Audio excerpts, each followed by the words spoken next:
Call Allah Yahweh, Ba'ashem Yahushai, Ba'ashem Rakakodash. Double honors to the elder apostles and the elders, a great millstone who rule well and teach well through the Spirit. And a mighty shalom to the hopeful elect that are scattered four corners of the earth in the same Spirit. Lord willing that y'all all can continue to endure and be sincere. Shalom to the Akwat Yom, that are believers of his faith and his truth. Lord willing that you can continue to pursue your lot, which is being a loving and silent and virtuous wife. And Lord willing to most have mercy on the other brothers and sisters that's not in the faith. Today's lesson is titled, Soon as you get a husband, learn from him. And I understand that not every woman, coming as faith and is going to have a husband. But when you do, you want to learn from him. Lord willing, Yahweh Ba'ashem Yahushai, dealing with him and have him be attracted to this word. So I just want to get a few scriptures, to let you sisters know that's coming in this thing. You should be using your husband when it comes to this ministry, and that the Lord blessed us with this internet where most cases the men of the Lord are going to be teaching on that YouTube, and his videos is going to be posted, outside of you doing your reading about women and the law, to get some understanding. Definitely watch these videos. And if it comes to, you reading something and don't know, you should be asking, but have a closed mouth and have a readiness of mind ready to learn. Just like the Berea, the people of Berea in Acts the 17th chapter, verse 10, and I think 11, they had a readiness of mind and they searched the scriptures daily. Because everything that you do learn, and if you do have children, you turn that same energy and attention to actually teaching the children. You're not worried about how many videos he do, if he feeding the flock or not, because that is not your lot. Your lot is to be a woman, a wife, and a mother, a helpmeet, and even, a sister of women that are single. And if you are connected with women that are married, you build yourself up in a position of a woman, but make sure your eyes is always watching, just like as an example of your husband or the men of the Lord. So you see the picture on the screen, a beautiful picture, virtuous, unmarried Israelite sisters, and the truth be like, if only I had a husband of the Most High to lead and teach and build with me. I'm going to bring out the Ecclesiastes, the 4th chapter later on. But the whole point is when a woman gets a husband, and if he is of the Most High, he's going to lead, he's going to teach and build her, So Lord willing, this is edifying, and we get straight to the point. So the first verse I want to go to is 1 Corinthians, the 14th chapter, verse 34 to 35. Let your women keep silence in the churches, for it is not permitted unto them to speak, but they are commanded to be under obedience, as also saith the law. So church can be, hey, you doing a lesson in the midst of your household, unless they're asked to speak. Truly that helps, especially when there's kids around. It helps the children know their role, especially daughters. This is not me making these laws or order. What you see the verse in the screen, Genesis 3:16, unto the woman he said, I will greatly multiply thy sorrow and thy conception, which is the pain of birth. In sorrow thou shalt bring forth children, and thy desire shall be unto thy husband, and he shall rule over thee.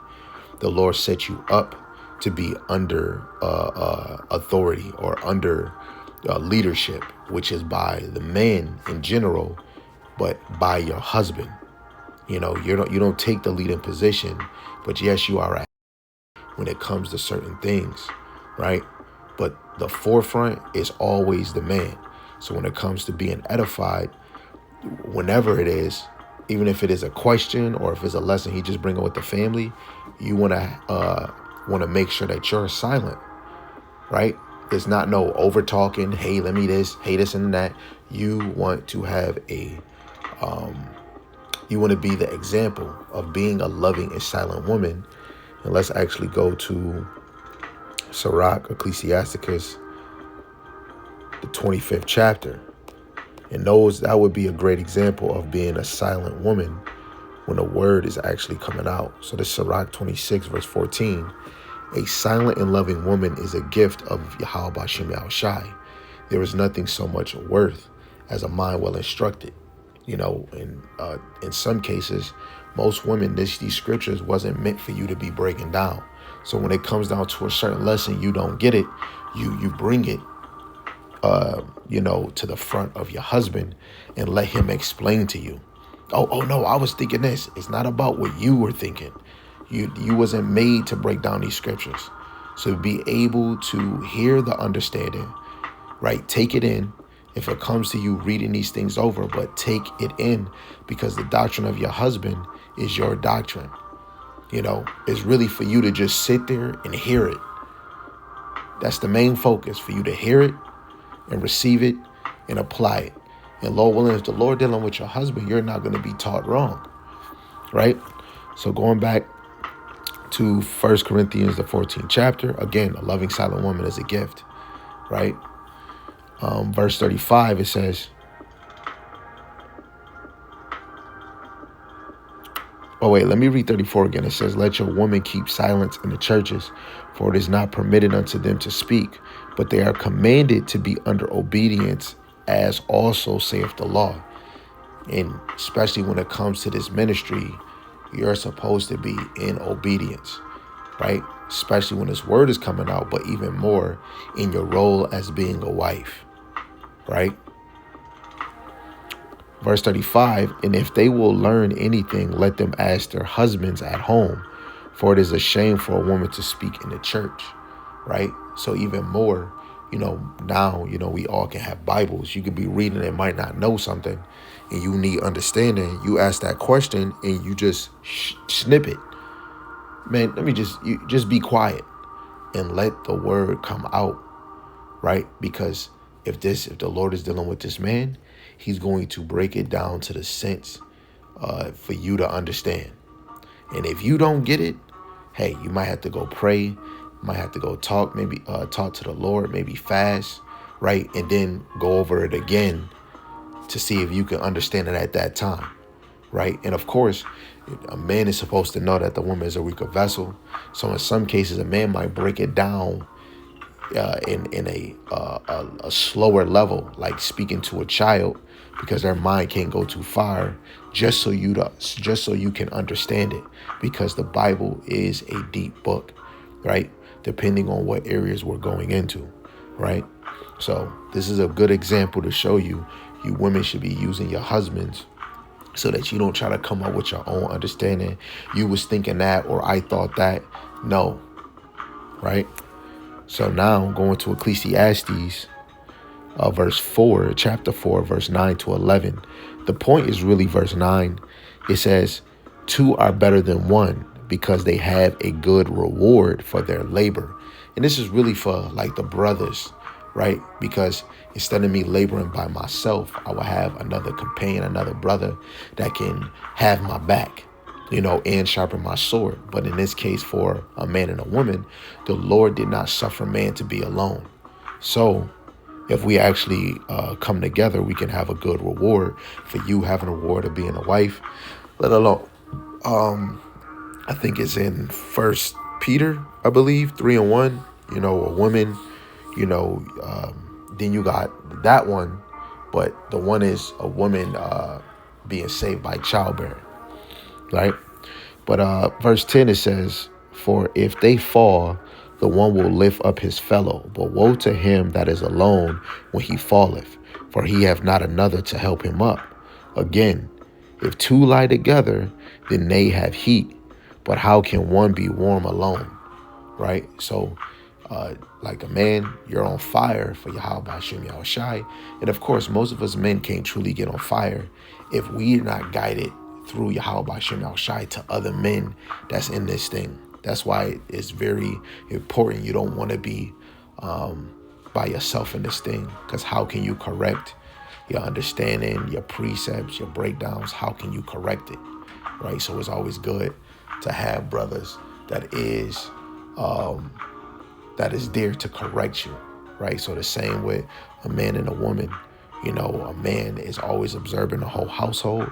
Now, a woman can't correct or sharpen a man, right? Now, you being a piece, you playing your role, right? But if your husband do need something, maybe if he don't, and you're playing that role, right? Maybe if he don't need nothing, your attention to them children, you might be making his life easier, and it might allow him to focus more on what he has to do, right?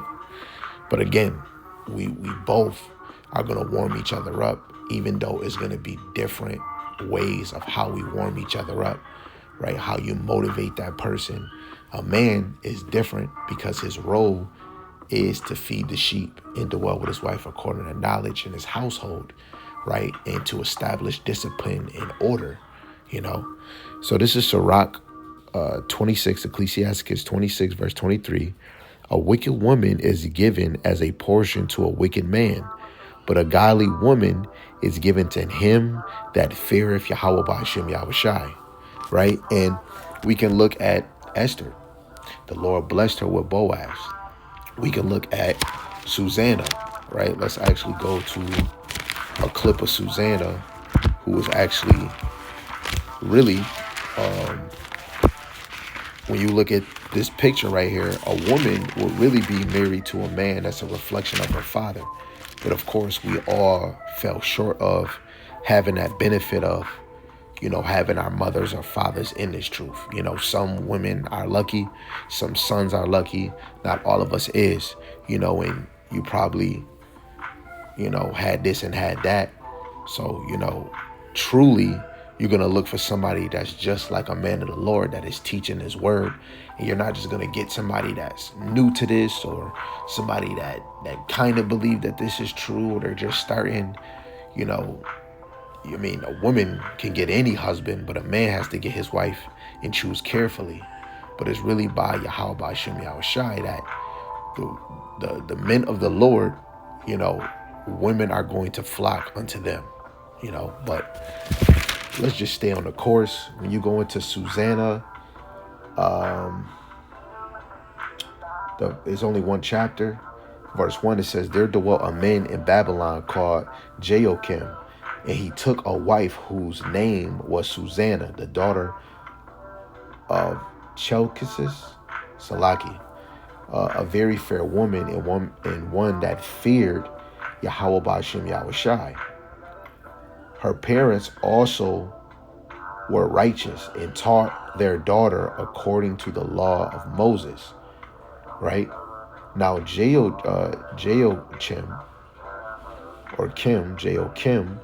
was a great rich man and had a fair garden joining unto his house. And to him resorted the Jews, because he was more honorable than all the others. The same year were appointed two of the ancients of the people to be judges, such as the Lord spake, that wickedness came from Babylon, from ancient judges, who seemed to govern the people. Now, we already seen in the beginning that she was already a wife, and her mothers and fathers taught her, the laws, right? And she was a woman, a very fair woman who feared Yahweh Ba'ashem Yahushai. So how much more her husband, Jehoiakim, right, who was an Israelite too, at that, right? But when you go through this chapter, of course, people try to accuse her for having sex with him, and that would be adultery. But this woman, in the end, showed that she truly feared the Lord, because she wasn't going to commit that abomination act, right? Because it was death if he was going to do that. And if the Lord didn't send Daniel, she was going to be put to death falsely accused, right? But you got other examples, but truly a real daughter of Yahweh Ba'ashem Yahushai, the Lord is going to guide that woman with a man of the Lord, right? So let's get another one. Let's go to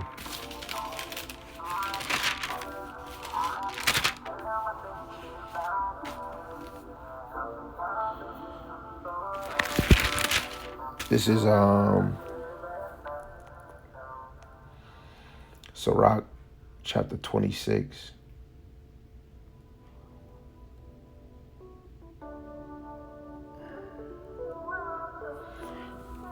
Verse 15, it says, a shamefaced and faithful woman is a double grace, and her continent mind cannot be valued, right? Really, her mind is her heart, let alone how a woman is taught, how a woman is led.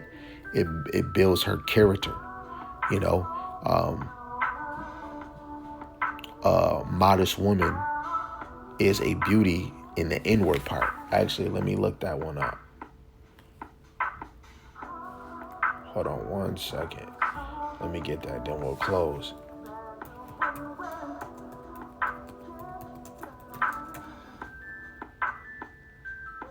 Okay, I think it's this one. 1 Peter chapter 3. And I think 3 to 4. I'm going to read the KJV and the NLT.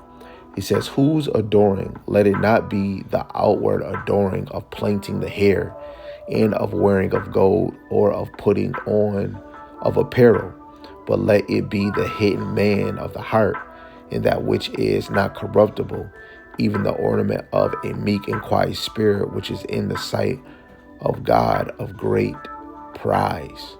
Right? Again, let's actually read verse 1 to 3 in the NLT. So verse 1, it says, in the same way you wives must accept the authority of your husbands. Right? Then, even if some refuse to obey the good news, your godly lives will speak to them without any words. They will be won over by observing your pure and reverent lives. Don't be concerned about the outward beauty of fancy hairstyles, expensive jewelry, or beautiful clothes. You should clothe yourself instead with the beauty that comes from within, the unfading beauty of a gentle and quiet spirit, which is so precious to God, right? And this is the difference from a woman of the world, right? And that still shows order in the household, how a woman talks to her husband, right? How she deals with her husband, right? If the man needs something, how she deal with the situation when it comes to the kids, right? If the man don't need nothing, right? What is you doing, right? Is you on his neck, right? Or is you attending to the children and tending to other needs? Proverbs 31 is still so busy focused on building the house, you know? So verse 5, it says, this is how the holy women of old made themselves beautiful. They trusted God and accepted the authority of their husbands, right? Say that again. They trusted God. They trusted Yahweh Ba'ashem Yahushai and accepted the authority of their husbands. Wisdom of Solomon 3 and 9. Those that put their trust in him shall understand the truth. A real woman of the Lord that actually trusts in him is going to understand her role. It's going to be given to her. And she's not going to say, I know it. And then you look at her actions, she's not doing it. Right? The whole thing about this truth is to get to know it and then apply it. Verse 6, it says, for instance, Sarah obeyed her husband Abraham and called him master or Lord. You are her daughters when you do what is right without fear of what your husband might do. Come on, right? Just yielding to that. This is not, she didn't call him bae. She didn't say daddy, right? I mean, that daddy can be something else, but literally, this is what she was calling this man, Lord or master, right? NLT, it says master. KJV is going to say Lord.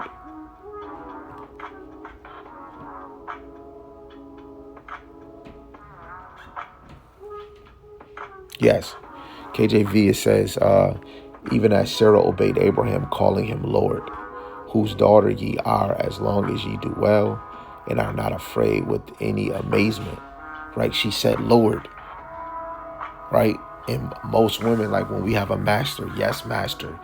When we were in slavery, yes, master. Yes, my Lord. Yes, my highness. However we were saying it, but we talking about how the Lord set up your husband, the man is over. You should be saying my Lord or master. Whatever y'all do in y'all other moment, that's y'all. But this is the example, literally.